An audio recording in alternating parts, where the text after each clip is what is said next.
Hey guys, have you ever felt split and conflicted between two or more sides of yourself, as if each side is arguing with one another?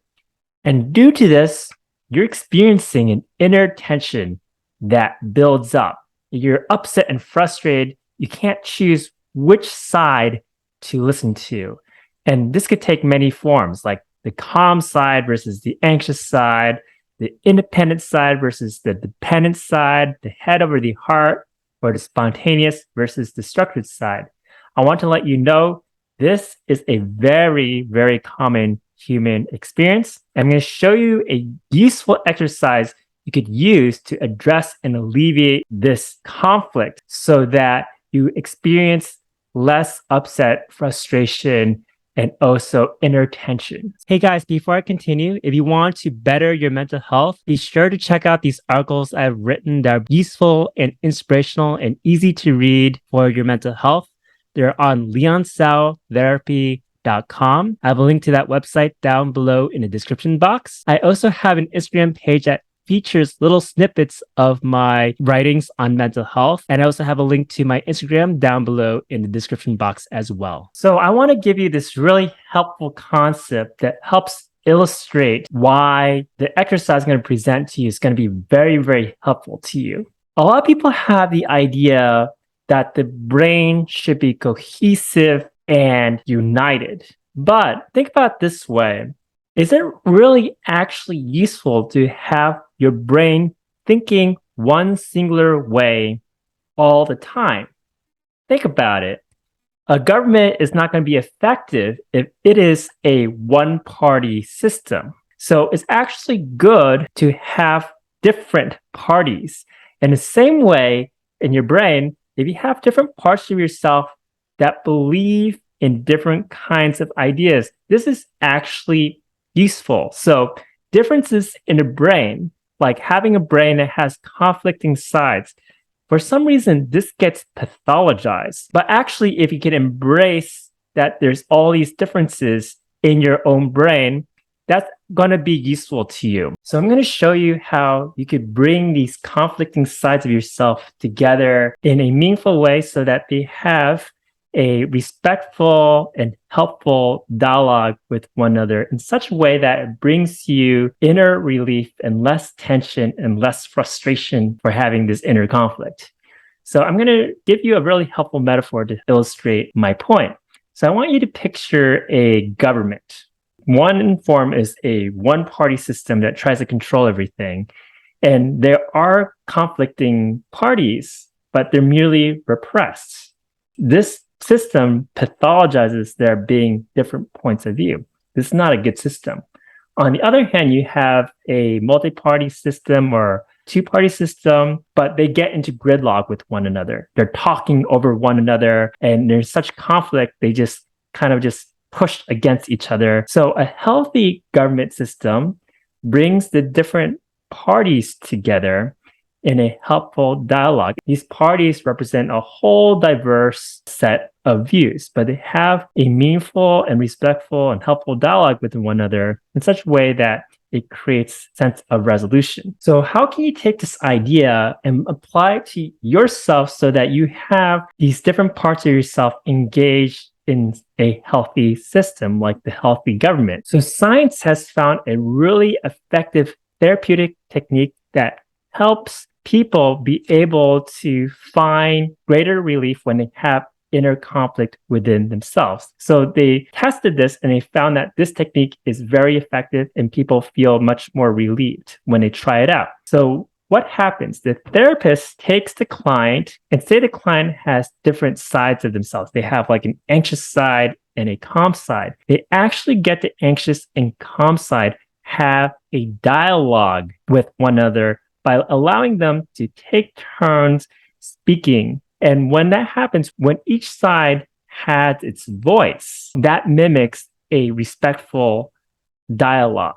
So I'm going to show you how you could do this for yourself. So there's a way you could do this in your own home, and I practice this myself. So say that I have a creative side that's spontaneous and kind of like a more structured and traditional side to myself. I allow myself to give voice to each side. In the example I gave in regards to psychotherapy, the therapist actually gets a client to switch back and forth between two seats. So one seat represents the anxious side, the other seat represents the calm side. You don't have to do that. So what I do is I just like sit in one place and I just fully become the energy of the creative side of myself. And actually, I kind of take on that energy as if I'm acting, right? But like I take it on, I give voice to that creative side and to really how it feels and thinks from its perspective.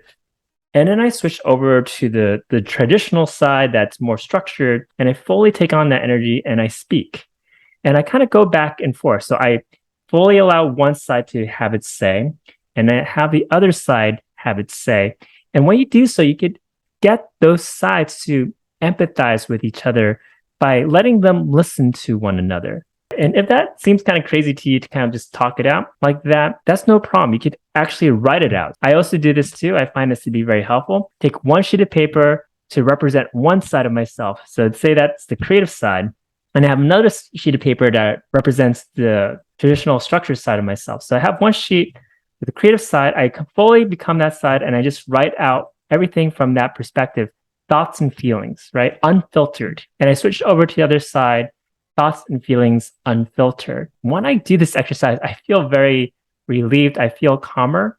I feel like each side has its reasons. Each side is valid.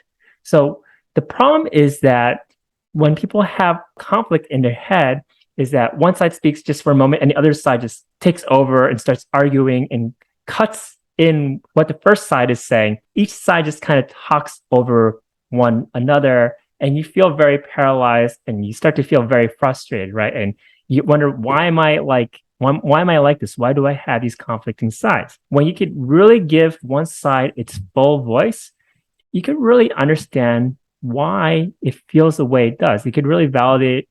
When you give that space to it, you're really respecting it and you really could see what its needs are. And then you switch over to the other side. So instead of this back and forth, like kind of walking horns, you really have one side speak and the other side speak.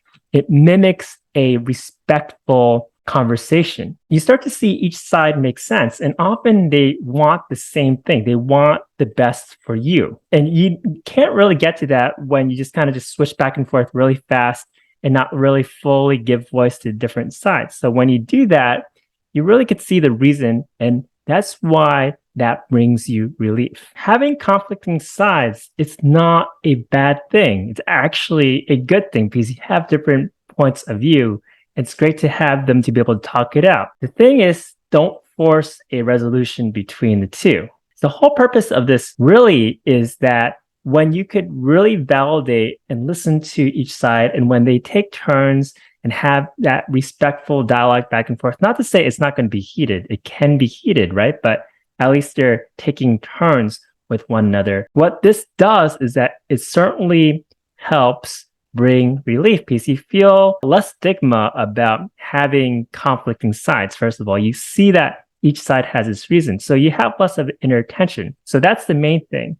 Over time, this tends to be useful in being able to bring the sides together to a resolution. But the most important thing is that it brings relief and it makes you feel calmer because there's less stress between the different sides because you see the reason behind it. So I work with couples, and this is exactly what I do. I let them take turns speaking, and not only take turns speaking, but take turns kind of repeating back what the other person said in their own words. And when you do that, it prevents the couple from locking horns with one another. So one goes like this and the other one just immediately interrupts, and things get nowhere because everyone's just interrupting each other. So that gets nowhere. When you have one side fully speak and the other fully speak, then you start to get somewhere because, actually something that's coherent there, right? These couples, they start to lock horns. And what I do is I break that up and have them speak one at a time. And that's very useful for them. And you can see them actually calm down when they do that.